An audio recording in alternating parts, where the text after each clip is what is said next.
Hi, and welcome to the Pints and Pipes podcast. Strap in for some more nonsense. BOSH. BOSH.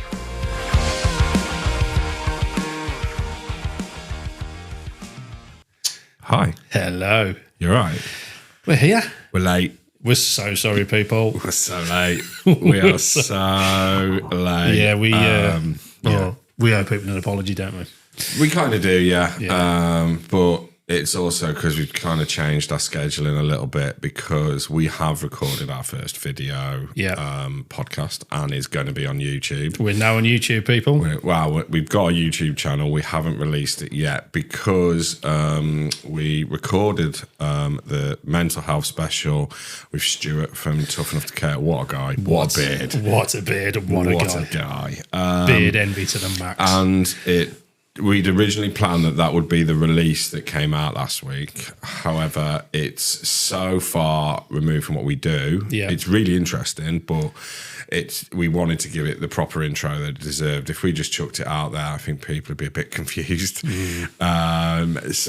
that's why we're late. And then we tried to chuck a recording in last week and it's half term and it was Easter week. I got abandoned. We can discuss that. I got abandoned. Big time abandonment. And which I will throw side eye under that bus. Yeah, you were like a lost sheep. Mate, I felt at one point I thought I was going to have to actually ring Stuart from Tough Enough and say, I've got a guy here I'm concerned about. Yeah, to be fair, it was close. It was pretty close on. It was touch and go, wasn't it? So it meant that last week was impossible. And we just wanted to do it right. And because it's such a serious subject, we wanted to do it right. So rather than it being a podcast release, it'll be a special, I believe. Yeah. And we'll put it out as a special. It'll be on YouTube. It will also be on Spotify. But it'll be, the Pints and Pipes special with Tough Enough to Care. So that's why we're late. We did do an apology, Instagram and Facebook, if people saw that. So it wasn't intentional. We do love you. We're sorry. We are sorry. So yes, that's why we're late. But like, it feels like ages. It's been like 3.5 weeks since we recorded anything. It's been a while since I've seen you sitting at this table. I know, right? I saw you last night though, didn't I? We did have a few scoops last night. And dog biscuits. And a lot of dog biscuits. And watched most of the gents in the pub eating dog biscuits. Should we talk about that? Do you want to? You started it. No, your Will started it. My stepson. Your stepson William started this. So William basically was what should we say? It was a dare. You know, teenagers going, you wouldn't do that. You won't. So dared me to eat a dog biscuit. So fast forward 25 minutes, 30 minutes. We've probably bought 25 dog biscuits down. All the lads in the pubs are eating dog biscuits. They were like mad tasty. Tasted like caramel. It did. The yellow ones tasted like caramel. Yeah. So people were like, ugh, that's disgusting. Well, why don't you try one? They taste like caramel. Yeah. To which they come back. Even the bar staff were going, God, that really does taste like caramel. Yeah. I mean, we did check the ingredients list and it was literally just like oats and sugar. Well, I went for a piss this morning. I cut my leg up, so I don't think it's had any effect. Well, and no wonder dogs are running around like they're on crack cocaine, like. Pure sugar. Pure sugar. Pure sugar. So, yeah, we did see each other last night at the Boiler for a pint or two or three. Talking about pubs, someone I know. Can I have an air horn? Yeah. Someone I know has been nominated for an award. Well, not someone. One of the establishments. I meant the establishments, the pubs, the collective. Has been nominated for an award. It won a very big award last year, and it's actually the same awards, the Pub and Bar Magazine Awards, and we won Best in the West Mids. We'd only been open 9 months at that time, and we've been nominated again for Best in Shropshire. And if you win Best in Shropshire, you then go for Best in the West Mids. So it just means going down to London to a swanky do and seeing if you win or you sit there. We'd been a couple of times before with the Boiler and lost, and you have to sit there watching everyone win. And then last year, because we actually did it last year, we went to 2 awards back to back. So we got nominated for the Royal Business Awards and we went there, and that was at the House of Lords. Nice. And there was me, Side-Eye, and Andy went down and got battered at the House of Lords, and then I went to the Devonshire after and got more battered. Good. And we didn't win that one. Yeah. So then the next night, it was just me and Side-Eye. We went to the Pub and Bar magazine, bit hungover, and because we hadn't won on previous years, we were just like, well, what we'll do, we'll just listen to our one, and then like we'll just get out of there because like we're both hungover. Let's just go and get some scran and go to bed. And then we got there, and they have the magazines lying around because it's a magazine, and I just noticed like that it came up. It was on the magazine, like pubs we visited this week. I almost said it.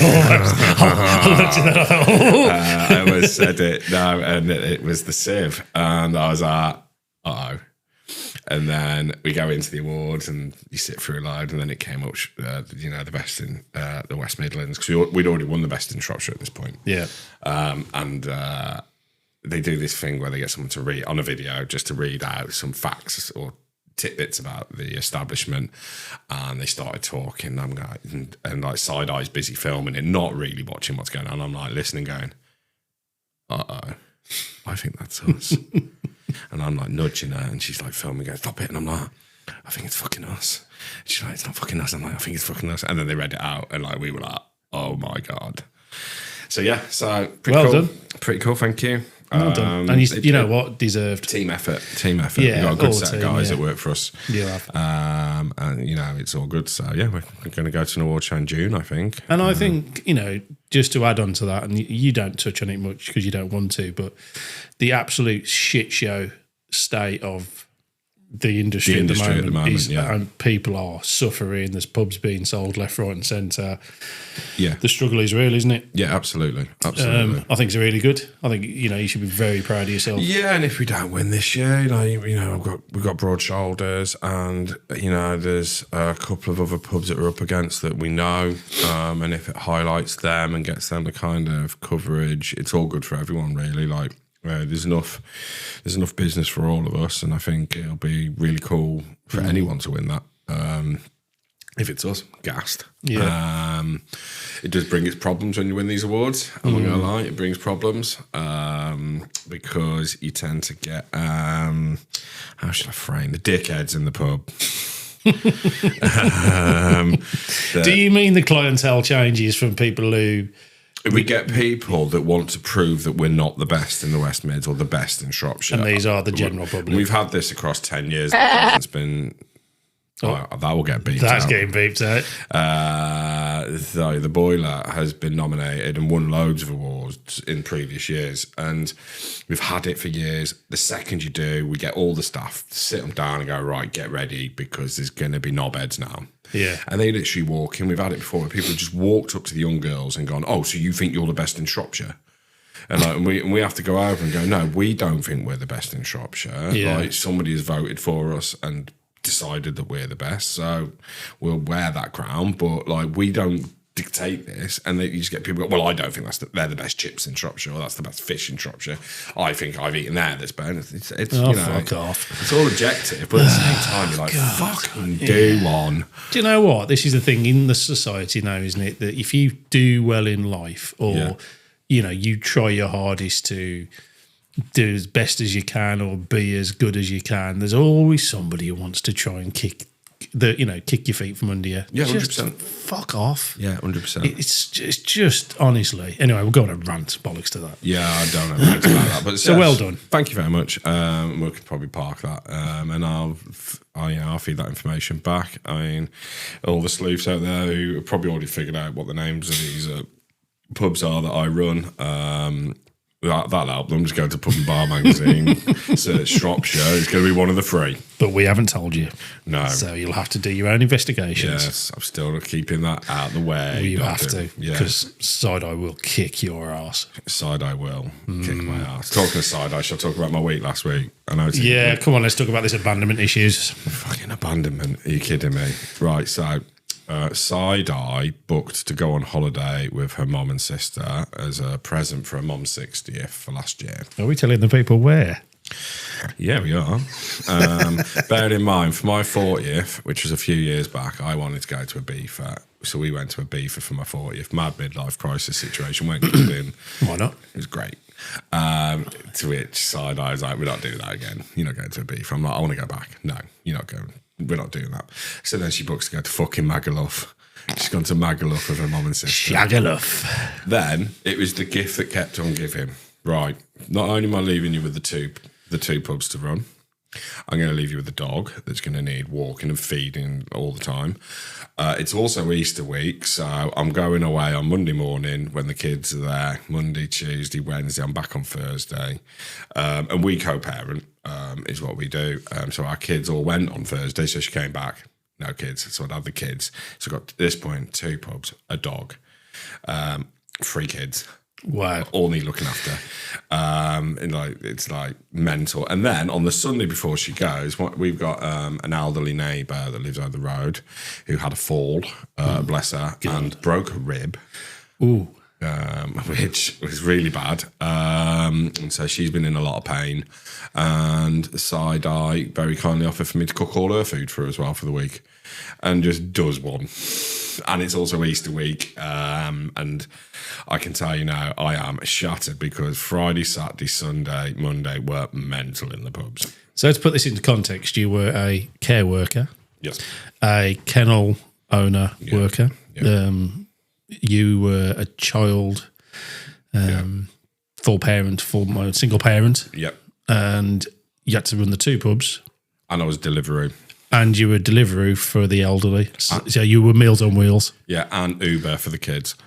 Jeez. Yeah. Side Eye, have a word with yourself. Do you know what I mean? Pick your times a bit better. Do you know what I mean? No, in fairness, she's come back and she's kicked on. She's busy. She's quite rightly so. Yeah, she's picked up the slack because most of the slack I left behind. Like, to be fair, we have a big joke within the business that if it's not food or beer, I don't really know what's going on. And if something tragic was to happen to me or Side Eye, the staff know which situation they are more in the shit with. Yeah. Because if Side Eye something happens to Side Eye, ain't no one getting paid because I don't know how to work it. Payroll, do one.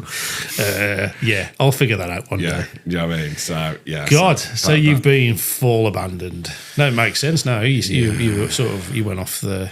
Went off grid, didn't I? You completely went off grid, and I thought you were just being rude. No, but then obviously we were like, "Could we do a podcast?" I was like, "Absolutely not. I can't do this." God, because we do have busy lives. Well, we're sorry, people. We're back anyway. Oh, and on that, we've got a funny. We had a funny conversation last night about broken legs and plantar fasciitis, didn't we? Yes, because obviously we are brothers from another mother's, but we are convinced that we might have been cut from the same cloth because we have a lot of same ailments and issues and fucking problems and likes and dislikes that are all fucking similar. Yeah, it's quite weird. But then you told me your story because we learned that we both got the same foot problem. Well, gone, but will flare up. Yeah, has its moments. So obviously I'll go back into being a doctor again. Yes, if you would like to. Because welcome to Doctor's Hour. Yeah, we need some doctor music. Dr. James. I mean, I haven't got doctor music. So I've got the agony aunt. Do you want the agony aunt? Like, we can do that. Nah. Well, let's do agony aunt. Come on. We're going to put agony aunt on. Yeah. But there you go. And here we are with Dr. James. It's nice music. Yeah, but I think it works. You can imagine being in the doctor's surgery, eh? I'd like to tell you that, unfortunately, you're diabetic. Thanks. Put the sweets down. I like them though. Turn that off. Anyway, so plantar fasciitis is what I suffered with. I think that's how you say it. Is that right? Yes, I think so. Something like that. If I've said it, I can't say it right. There's probably some doctor out there getting you dickhead. I always forget what it's called, so you're doing better than me. You're already up on me. So it's basically a situation in your foot where the muscle, I think it's a muscle in the middle of your foot, gets so damn bloody tight and swollen that you can't put your foot straight. Everything sort of curls up and it is agony. Yeah. Agony. Now, I ended up going to see a specialist about it who made some insoles for my foot so that when I put them in my shoes, it was sort of stretching it out, keeps this muscle taut or whatever, keep it stretched. I could be getting this completely wrong, so if there's any doctors listening, bollocks. It's my show. Yeah. However, it is very painful, as you'll agree. Oh, man. Because anyone who's suffered with it will know it is literally like someone sticking a knife underneath your foot, isn't it? It's unreal. And it doesn't go away. So insoles is what they tell you. They also tell you never to wear flat shoes all the time. So like flip flops, stuff like that, or walking barefoot in the house is really bad. Yeah, and like from my point of view, in kitchens, I always wore Birkenstock clogs, so they're the cork bases, and I wore them for years. They're loose, they're slip-ons, and I literally had to immediately stop because, like I was told, wear running trainers. So I now wear like running style trainers to work. I live in them, a particular brand. I don't mind saying New Balance 327s. You also wear them as well. Yeah. And I'm currently sat in them now with my insoles in. Yeah. And if I didn't have them, you know, when you first get them, you feel like you're special needs, like. Game changer though. Yeah. Oh, mate, game changer. So anyway, I'd had the insoles and things were getting better, but there was a couple of times when I got out of the van and it didn't work. So, you know, obviously instead of going to see a professional, everyone goes to Google.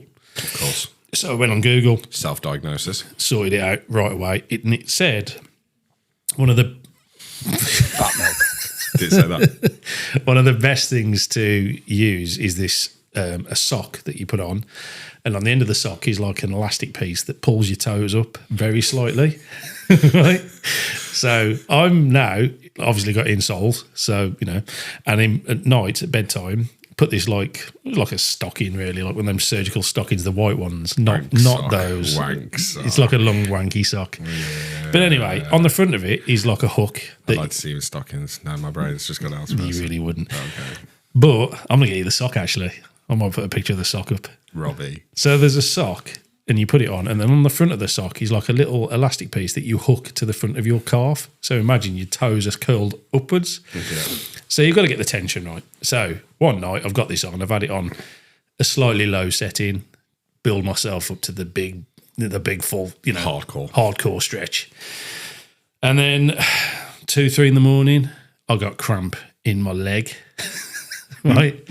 So I'm fast asleep, deep sleep, got the sock on, hooked on the front of my leg, got out of bed. Well, woke up in complete agony, shot out the bed, forgot I'd got the sock on, which then meant my toe was curled up at almost 90 degrees now with cramp, so it'd almost come back on itself. Completely lost my balance, headbutted the wardrobe, landed on the floor in a heap, and trying to get the sock off, and then the 2 bloody dogs come in the room and started attacking me on the floor, going, licking me to death. I'm going, fuck off. I would have paid to see all of that action. So plantar fasciitis has not only screwed me completely trying to walk at work, I also had a bedroom accident, headbutted the wardrobe and landed on a heap in the ball. And then in the sheer terror of cramping your leg is the worst. Oh, when you wake up to it. When you wake up to it. And you know it's coming as well. Oh, that feeling when you know it's coming. And you can't get the quilt off quick enough. And then it's like full tension. Yeah. Old man problems. Lying on the floor in a heap, just trying to undo this bloody elastic so I could release. Oh, God. And then I couldn't get back up, and it was agony for days. So, yeah, if you got the old plantar, don't go on Google and don't buy a silly sock. Get to a specialist, because I didn't for a long time, and then they were like, why haven't you come to see us? Yeah, gets worse as well the longer you leave it, doesn't it? It does. And obviously I'm on my feet a lot, you're on your feet a lot. Like, it's just not good for you, man. Just not good. Which then led into a conversation about how I broke my leg when I was younger. I didn't realise this, but you go on. Because J-Bomb was at the pub last night. She was. J-Bomb being my mother, known by my staff as J-Bomb or J-Dizzle. Her name's Jessie, but she is a dwarf gangster. Obviously, we've discussed in previous episodes that she's the official height of a dwarf, but she's pretty gangster. So, dwarf gangster, J-Bomb. Yeah. And she obviously was witness to me breaking my leg.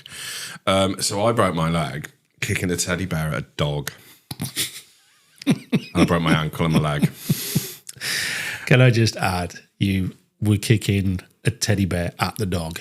Well, like for the dog. I was for the dog to chase. For the dog to chase. I don't need to ring the RSPCA. No, there was no violence going on. I was at my mum's. I was visiting because I didn't live at home at the time. How old were you? I was.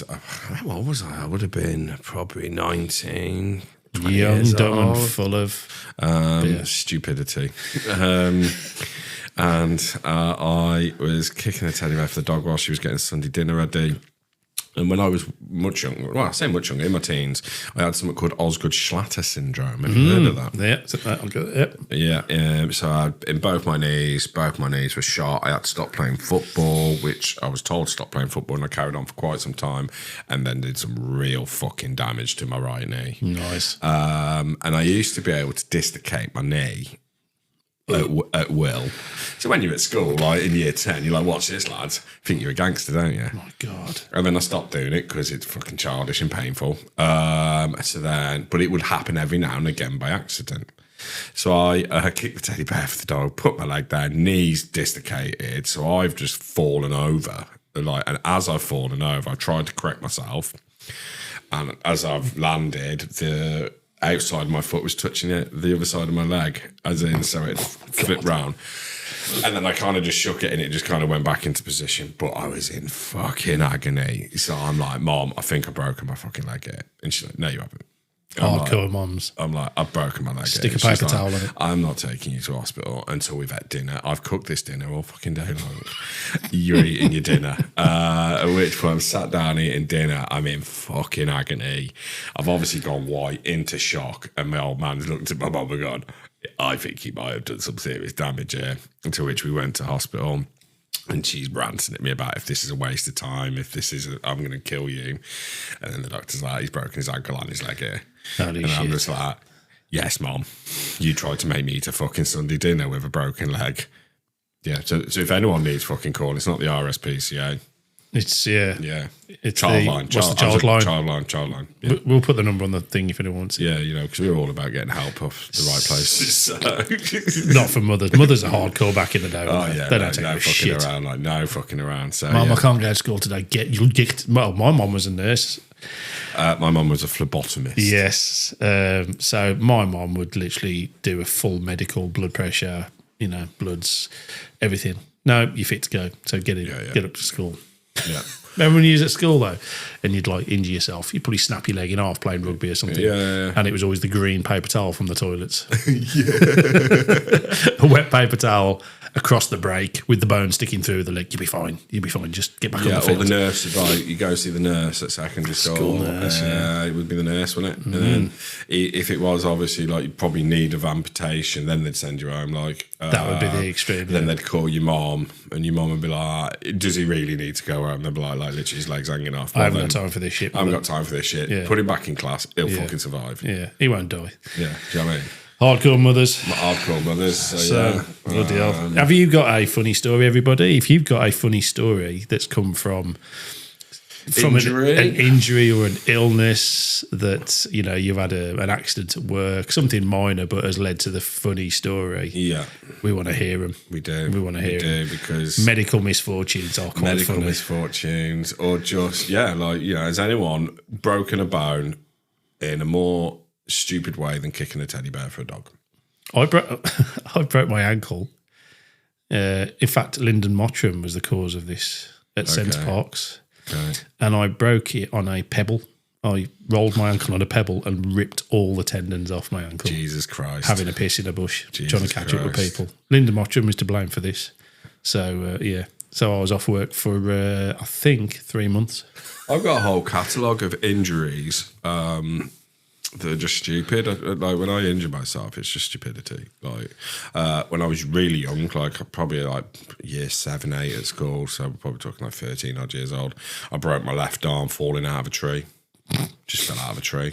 It wasn't even a big tree. You don't see kids in trees now, do you? No, climbing trees. That was like a given. And then you'd go up that so high. I think I was like trying to get conkers or something. Yeah. And the best conkers are up high, aren't they? Varnish. Remember the conkers varnish. What did you do? I was always, I took mine in the airing cupboard. Yeah, I put mine in the oven. I never got the vinegar one. That has never worked for me. No, they just went soft as shit. Varnish, I tried the varnish one, that worked. Nail varnish as well. Nail varnish, nice. Yeah, I'm not sure a red conker was always that street at school, but it worked. Nice. But I tried with the varnish conkers. See, that's another game, innit? Yeah. Where's that gone? Yeah. So I did that. And then I'm trying to think of other ones. Yeah, like when me and Side-Eye first got together, she'd go on holiday with her parents or kids or whatever. And I had this whole thing where I just harmed myself. Like a cry for help. Right. So the first time she went away, I'd always end up in hospital when side eye left me. Oh, do you know, for a second there, I thought you were like, you know. No. Oh, no, just something happened. No. Sorry. But she called it like, is this like some sort of cry for help now? Because the first time. You do have abandonment issues. I do have abandonment issues. The first time I was at work at a hotel, and my friend Ben, who you know, Big Ben. Oh, he just got married, actually. He just got married. Congratulations, Big Ben. And Ray, if you're listening. I don't know if they listen or not. They better be. He's promised me he's going to listen, but never got round to it. But yes, congratulations, Ben and Ray. Married in Vegas as well. Yeah. Rock stars. Thank you very much. No, you. And yeah, the first time I slipped in front of, he dropped oil in front of the stove. I'd slipped and I put my hand on a solid top. Almost needed skin grafts on my wrist. I've still got the burn today. If I remember, I'll put a picture with the Instagram post and you'll see if you can see it. And then the second time, we were just about to sign the contract to take on the boiler. So we're talking 11 years ago. And I was big into my cycling back then. And I was riding across the Silken Way. I don't know if you know the Silken Way in Telford. No. It's like a big path, basically, that runs most of the way across Telford. It goes further as well, I think. And I was flying on my bike down there, literally flying. And there's a guy ahead of me, and he's got a dog on a lead. So I literally swung out, because it's a really wide path. Like, you could get a car down it. But it's beautiful ride, and I just swung out, and I was flying, but I swung out, giving plenty of berth with the dog. He could see me coming. What I didn't know was he had a dog off the lead, and just as I got alongside, the dog jumps out of the bush. I hit my brakes, disc brakes, over the handlebars, and I ruptured all the ligaments in my shoulder 2 days before we were due to sign the contract to take on the boiler. And literally, so I've had to turn up with my arm in a sling. God. And it would have been better if I dislocated my shoulder. So I thought I'd just dislocated it. Let's get it to hospital, get it put back in. They were like, no, you've ruptured all your ligaments. Worse. Oh, dear. So yeah, I have this whole, like, stupidity. Like, I don't do anything by that. Well, I mean, it's a cry for help or attention seeking. All of the above. Or was there even a dog there? You know, did you just pull the brake on too hard, being a dickhead? I mean, is it just a story that's... Maybe I was going to see if I could do some dogging on my bike with the guy. Maybe. Who knows? A bit of cottaging. So yeah, that's... But yeah, let's see what people have got for us on that. Got a special birthday mention. Special birthday mention. Reuben Crouch. Reuben Crouch. You 50-year-old old bastard. Yeah, man. Right, so we went to his 50th birthday party. That was a good night. That was a good night. That was epic. It was a good night. It was a surprise birthday. His partner, Emma Crouch, had done an amazing job. She did. A whole week's worth of activities that he didn't know what was going on, which culminated in turning up at a party, which was really cool. They had some like hip-hop DJs at the beginning, and all he'd been going on about is wanting a drum and bass rave. Yeah. And then really mad, like they had this DJ turn up to play drum and bass who was there. Like, he runs restaurants. He's got 3 restaurants. He also does outside catering. I think he's about to open his 4th. Is he? Yeah. Okay. Crazy. But it was their first ever member of staff that they'd employed, because it's a family business, and this girl was the first member of staff that they'd ever employed, and then had now come back as a DJ to DJ his 50th birthday party. Good. She was shit hot. She was good. So yeah, that was good. So yeah, happy birthday, Reuben Crouch. Oh, prick. You old bastard. With your wrinkly bollocks. We need to discuss my man. Is it Pat? No. Well, 2 things I think we needed to discuss was, one was we'd got some financial updates. We have. So, obviously, I've been asking my questions. And the last one was keen as mustard. I think we can box that off at some point, because... Yeah. Is it Pat? Pat, yeah. Yeah, it's Pat. Big shout out to Pat. Big shout out to Pat. Obviously, is taking on the challenge of when I ask a question, he likes to answer it. And he does it well. He does it quite well. Obviously, I did the keen as mustard, and the one before that was how happy is Larry? Now, obviously, Pat answered how happy is Larry, but I would say that he said why he was happy, not necessarily how happy is he, because I've had a message from Skipper Webb, who has done the maths. I see. He's done the maths. Go on, Skipper Webb. Because obviously in that story of Larry the boxer, Yeah. he had this epic fight of 80-odd rounds, something like that. Yeah, I can't remember the full extent. It was a bloody lot. He's gone and won $1,000 or pounds, Yeah. whatever. And that's why he was happy as Larry. Yeah. But Skipper Webb has done the math. So what the difference would be from when he won then to now? Yeah. Ah. So basically, £1,000. So we need to figure out what he did win. I don't know if he won 1,000 or if he won more, but £1,000 from 1970 in today's money is a shitload. £1,000 purse back then would be Tyson Fury money now. In straight maths, it's just over £88,000. Thank you. So we're talking 88k on the 1,000. Obviously, Tyson Fury doesn't get paid 88k. Wow. But that's why he was happy. So we probably need to get that story back to figure out just how much money he won. Yeah. I reckon we could probably do that. So the maths, yeah. So £1,000 back in, what was it, 1917, did you say? Yeah, it was 88k. And I can't remember what he actually won. And if we'd actually done a bit more prep, we'd probably have that figure. I think it was £1,000. Was it? Yeah. So he's won 88k. Wow. So basically now, if you were boxing now, although that's 88k. It's not that much money nowadays. It's not nowadays, but with inflation and everything else. Oh, it's still back in the day though. 88k back in the day because stuff wasn't as expensive as it is now. No, 1917. Things were simpler. Simpler. So if you've won 88k in 1917, jeez, Bear dollar. Baller. Oh, thanks for that, Skipper Webb. So Skipper Webb there putting the work in for us, which helps, makes us look clever. Yeah. Which then leads into the keen as mustard. Yeah. Because obviously I asked, how keen is mustard? And Keen's mustard is the answer, is what you were looking for. So the saying comes from mustard. So it wasn't English mustard. It was a company called Keen's. Oh. So Keen as mustard. Keen as mustard. That's a bit of early doors branding going on right there. Right from the beginning. So that's where Keen as mustard comes from. Nice, smooth. I like it. I've got something to I don't know if we do this or not. I think I know what you're going to say. Right. I had a voice message come in from, I don't know if we know, should we name him or not? Oh, I don't know. I'm not sure if we should or not. I don't think we do. No, because it's quite grim. Well, it's grim. It's quite sensitive. Should a certain person listen to it? Yeah. Could end in divorce. Oh, what was the update on Lyndon? Sorry. Did we have a score yet? Have we got that all collated yet? Or do we need to come back to that next podcast about whether or not he should keep the photo? Everyone doesn't want him to get that photo back. Yeah. You're keeping the photo. Yeah. Was that the consensus? General consensus. Oh, excellent. You're keeping the photo. Yeah. And was what was the outcome on he was wrong or right for keeping it under his bed and having a cheeky wank every now and again? I believe everyone thought he was wrong. You dirty boy. Naughty boy. Anyway, this clip that you're going to hear, I pre-warn you now, is grim. It is ridiculously We've had grim. this clip for about, I'd say, 5 weeks now. And you sent it to me because you do this. You send me these clips that you receive and you don't give me any fucking context and I just put them on. It's fucking grim. It's grim. So listen. So we've and ahed. Should we do this? Shouldn't we do this? And we decided we're gonna. We took some advice as well. We took some advice from a fellow podcaster, YouTuber, and he said, just do it. Just do it. Now, if you were, how many minutes are we in now? What to this?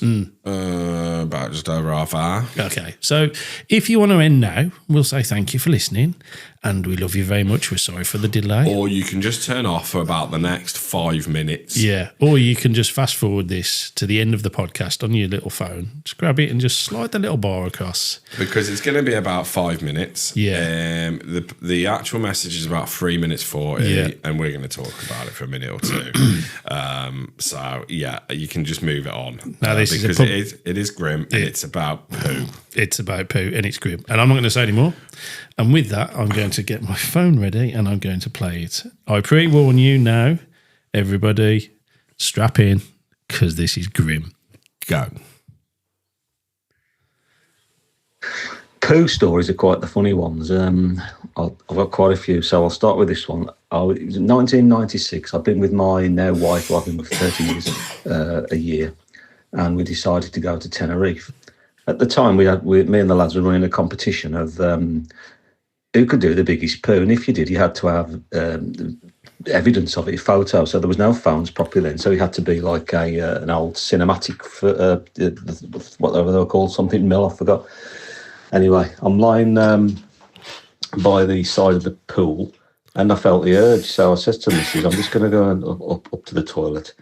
I gets up there, and our toilet at the time, it was like it was a strange toilet. It had like a landing pad, like a launching pad, like for a lifeboat, and then you got the water area. So I pulled forward so I could make sure that it was landed, if you like, so I could take a picture of it. And there it was. After I'd done the business, it was a decent size, and it was just there listed on the side, waiting to go into the water, as it were.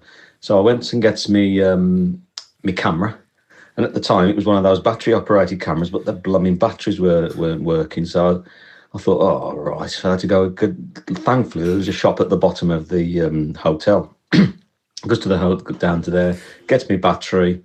And by the time I'd come back and put them in the camera, the ship had launched, shall we say, and it had listed it fell into the water.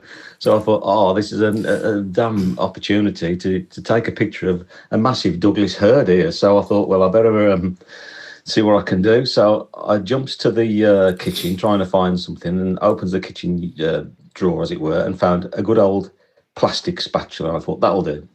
I managed to fish it out, push it out to the side, position it as it were, and take a picture of it as evidence for the lads to say I had solids rather than runnies whilst on holiday. Does all the business, flushes it away, and then just literally rinses the spatula under the tap, puts it back in, thought nothing of it. Goes back downstairs. The wife says, "You've been a long time." I just said, "Yeah, it was a rather large one." About an hour later, she says, I'm just going to pop up, and I'm going to cook some bacon. I said, okay, I'll pop up in a bit. I'll have me another 10 minutes down here. Lo and behold, you know what I'm going to say. I walks in after 10 minutes or so, or half an hour or so, and there she is, cooking the bacon with the said spatula, the one that I literally only rinsed. To this day, 29 years later, because I've been with her 30, I still haven't had the heart to tell her. She still doesn't know. She doesn't need to know. She's not going to listen to this.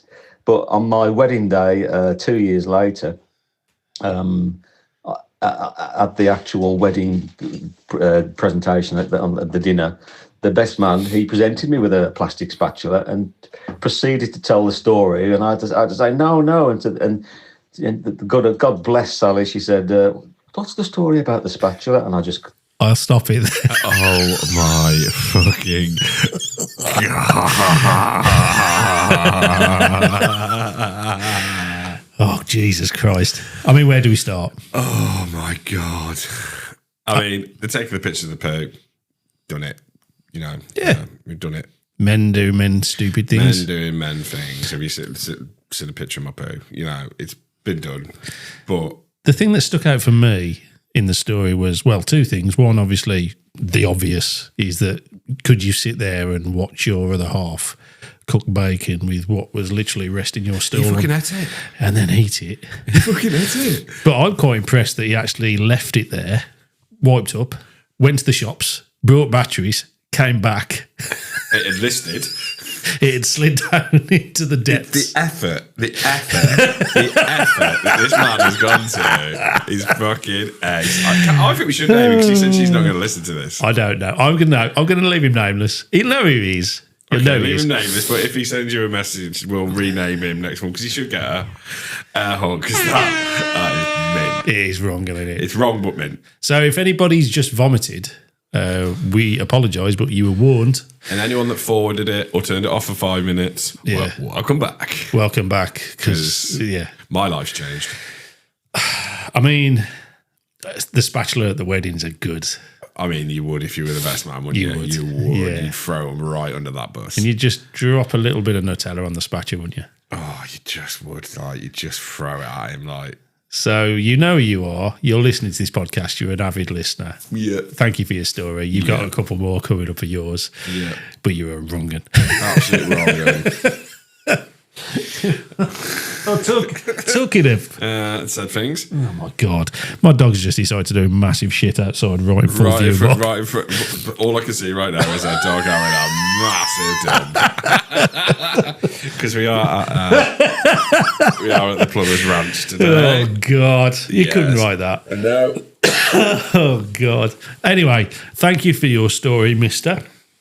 It's nameless, unless you want us to tell who it is, but you're wrong, mate. And if you've got some stories worse than that, we're all ears. Yeah, we have Bring got it. some in the pipe already, for want of a better term. Yeah, ready for going. Yeah, you know what I mean? So, no, very, very, very, very funny. So, I think we're done here. I've got, hang on, no. Whoa, you're not? I thought we'd done. Things. No, oh, no, you hadn't. No, sorry, I do apologise. Oh, my God, I'll get such a headache. I just need to find it. So, we've been asked a question. I forgot about this, sorry. By my stepson, Willie. Yes. I know he's Willie. Hello, Willie. His name's William, but I call him Willie because he had a phase where he started calling me Marky. And I was like, it's worse for you if you want to play this game. And so he carried on calling me Marky. Seems to be a pattern here. He doesn't learn, does he? No. He dared me last night to eat a dog biscuit. That ended up well, didn't it? Yeah, so then I called him Willie. So I now call him Willie. But he sent me a voice note as a question. Okay. You know, he's a typical teenage lad who has got the tism, and so that's made me laugh. Tism, and thinks he's a gangster. So you might have to put up with a little bit of gangster talk, and there's a little bit of a random thing which I might pause and play his second message after. Oh, okay. And then go to the question. Okay, right. So I'm not going to connect to the Bluetooth. I'm going to just play this through my mic, so hopefully it'll work. Okay. Okay. Let's go. Yes, Will's in the house. All right. My question is, first of all, I'd like to say big up the Jamaicans. Let's pause that there. Sorry? Big up the Jamaicans. Big up the Jamaicans. Yes. So I then retorted with a message that said, what the fuck? What's big up the Jamaicans? He then sent me this. To be honest, I don't actually know. You can take. I can do another one if you want. I just thought I'd add it in. A lot of people have been saying it, so yeah, I just thought I'd add it. No, a lot of people have been saying it. How many times have you heard "big up the Jamaicans"? None of my circle have mentioned Jamaicans. No, obviously we're not necessarily down with the kids, but no. I'm not buying this. What have they done all of a sudden? I have no idea. Okay. Well, big up the Jamaicans. Rasta Mouse. You know, I don't know if you remember Rasta Mouse. Oh, Rasta Mouse, yeah. What a program. Yeah. Anyway, let's get to the question. I'm going to play his question. We'll have a little clock noise that we have, and then we will go from there. Excellent. Let's go. All right, my question is, what is your biggest fear?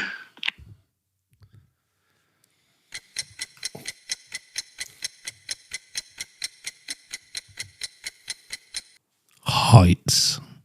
Is it? Oh, I fucking hate heights. In the job you do? I know. Oh, I don't. I just get someone else to go You up got there. lofts and stuff? Yeah, so this all stemmed from, I've never been great with heights.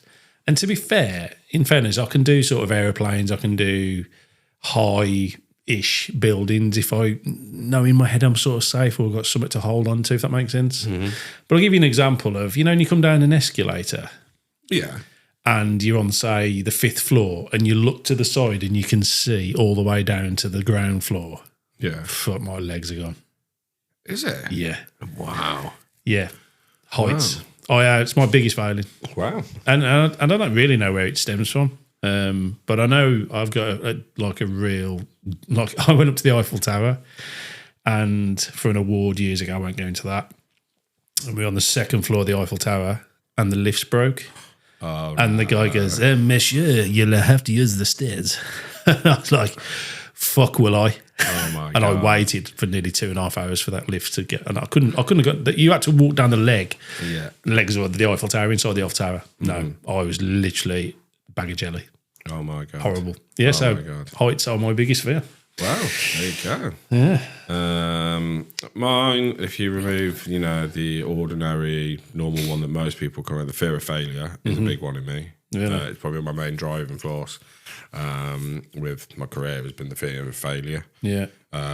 Probably because when I was at college, having a college lecturer tell me that because I quit my course early because I was on the wrong course, and it wasn't just cooking, it was like management and all sorts, and I just wanted to learn to cook. And when I quit early, I was told that like you won't amount to anything, you won't be a success, blah blah blah. So then it was just drive, put the fire in the belly. So I'd say probably failure is the big one. If we're talking real world stuff, there's not much that scares me, to be fair. That's not like being a big thing. I like going fast. I like roller coasters. I like heights. I don't mind spiders. They don't scare me. No, I'm scared of spiders. So yeah. They sort of come with the territory in my job when you're under floors. Yeah, I can imagine. Yeah, rats. I don't like rats. A fat lot, if I'm honest. And like dirty rat. When they run at you or they run past. Yeah. Because I've worked various places because you get rats especially being rural, they come off the farms. Yeah. And if you actually see them, now we've got like loads of mad pet people, pest people, not pet people, pest people that deal with it for us. He's my pet. So we don't have any problems, or when we think it's coming, like because you can get a message off a farmer going, we've had a problem, just to let you know. And then we have our guys down, they're ready to go. But if you do, we more see corpses. If you know what I mean, you can tell when the poison work, and we see corpses. But rats, like I remember working somewhere in Manchester, and there's this rat in a cage, in central Manchester. Honestly, it was massive, as big as a small dog, and they're horrible. Because they're becoming immune now, aren't they, to a lot of the poisons? Aren't they? Yeah, they are. So they're having to try and use different alternatives which aren't working as well. Yeah. Is it the old saying? Is you're never more than 2 feet away from a rat or something like that? Something like that. That's quite scary, isn't it? So I think real world rats don't like them at all. Ironically, Side-Eye used to have them as pets. Really? Yeah. I never have had her down as a rat person. Nah, she's with me. You look a bit like Roland Rat. Thanks. That's what I was going for. So we're going to go with, good question, Will. Good question, Willie. Going to go with heights for me. Rats. And rats. Yeah. They're pretty good. Yeah. Very quickly before we wrap up, obviously we're going to release the special. Yep. Go follow us on YouTube, subscribe. We'll put a link on, won't we? Once we put it out, we'll put a link on. It's something we're both passionate about, men's mental health. We got into a proper studio, which we can talk about next time. Yep. And we put this video out. It's ready to go pretty much now. Yeah. And we worked really closely with Tough Enough to Go and Stuart. So, yeah, it's just a different vibe. There is still a bit of banter in it. Yeah, but it's a serious subject. But it's a very serious subject. It's not us taking the piss. We cover men's mental health, children's mental health, the help and support kids can get with exam pressure and stuff like that. So it's quite interesting. Yeah. But it's just it's a change of pace. Yeah. And I think that's probably us done for this episode, I believe. Thank you Although again. I do have a question. Oh. Come on, Pat. Oh, you setting a gauntlet? Oh, yeah. No, this is like a thing now, isn't it? Okay. How mad is a hatter and why? And this is open to anybody, by the way. Let's go, Pat. Pat seems to be the one with the answers, but anyone else can go for this, apart from Side-Eye, because Side-Eye knows the answer. You're void out of this one. Yeah, you're void. Null and void. But other than that, I think we're done. Just a quick shout out to the Masses again. The Masses, the band, legends. They are playing in Birmingham. Are they? Yes, they are. When? I haven't got the date. They are. Just Google. We're going to go over? Yeah, I think we are. And we're going to go in the T-shirts. Oh, let's go Pints and Pipes on tour. On tour. Take a gang. So big thank you to the Masses. Send us your... Obviously, we want to know about... You've nailed off Lyndon. So we now know that he's a weirdo. Yeah, we need people just keep sending us stories. Like we've had the poo one, we've had our injuries. Just keep sending that. I've got some on my phone still. Other people. Yeah, we won't forget you. We've got some that need editing. We won't forget. Yeah, no, I've got but it's biblical one. It's mad funny, and we like it. But thank you very much, everybody, and we're sorry for the delay. We're back. We're back. We're back on schedule. We'll try not to let it happen again. We know you miss us. And yeah, it's all good. So yeah, I think we're done here. So it's goodbye from me and goodbye from me. BOSH. BOSH.